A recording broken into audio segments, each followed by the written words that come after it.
خدا کی محبت اور اس کی اطاعت۔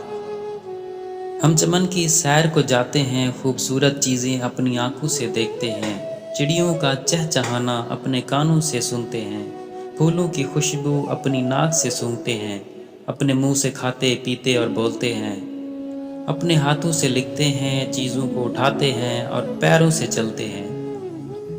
یہ تمام چیزیں ہاتھ، پاؤں، منہ، ناک، کان، آنکھ ہمارے لیے خدا ہی نے پیدا کی ہیں اور اسی کی مہربانی سے ہمیں ملی ہیں۔ اس کے علاوہ خدا نے ہمارے لیے گائے، بھینس، بکری پیدا کی ہے تاکہ ہم دودھ پئیں، گوشت اور گھی کھائیں۔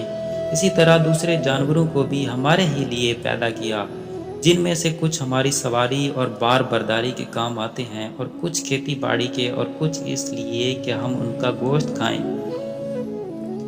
اسی طرح ہمارے کھانے کے لیے غلہ اگایا، ترکاری پیدا کی، پینے کے لیے پانی کی نہریں جاری کیں، غرض دنیا بھر کی چیزیں ہمارے ہی لیے پیدا کیں۔ اس سے معلوم ہوتا ہے کہ اللہ تعالیٰ جس نے یہ تمام بڑی بڑی نعمتیں ہمیں دیں، وہ ہر طرح ہماری بھلائی چاہتا ہے۔ ہمیں بھی چاہیے کہ سچے دل سے اس کو مانیں اور ہمیشہ اس کے حکم پر چلیں۔